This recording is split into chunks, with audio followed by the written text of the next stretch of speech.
కనుక అతను ఫోన్ చేస్తే లిఫ్ట్ చేయకపోతే ఏమవుతుందో తెలుసా? ఆడదు.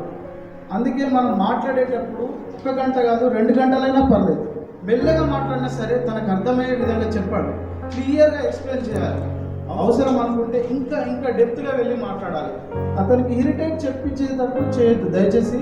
తను నచ్చుతుందా లేదా, కొంతమంది సార్ రాజ్కమల్ గారు సార్ వీడియో కూడా చూసాము.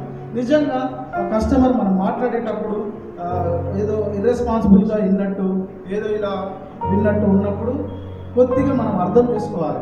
కస్టమర్ క్లయింట్ సిచ్యువేషన్ చూసి అర్థం చేసుకొని మనం మాట్లాడాలి. ఎంతవరకు వీలైతే అంతవరకు కన్విన్స్ చేయాల్సి. ఈ భూమి మీద ఎన్ని ఆధారపడ్డాయి అంటే సో మెనీ ఇండస్ట్రీస్ ఆధారపడ్డాయి. ఈ భూమి మీద ఎన్నో ఇండస్ట్రీస్ అలాంటి ప్రోడక్ట్ అమ్ముతున్నాం.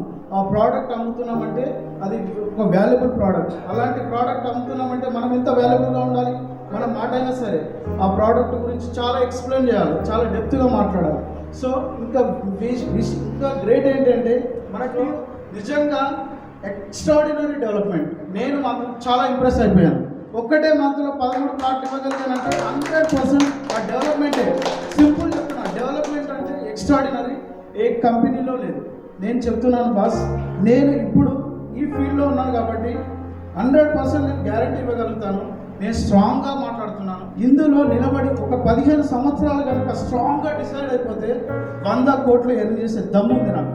సో ఇలా 100 కోట్లు చేయాలంటే మనము ఒక గ్రేట్ లీడర్స్ని క్రియేట్ చేయాలి.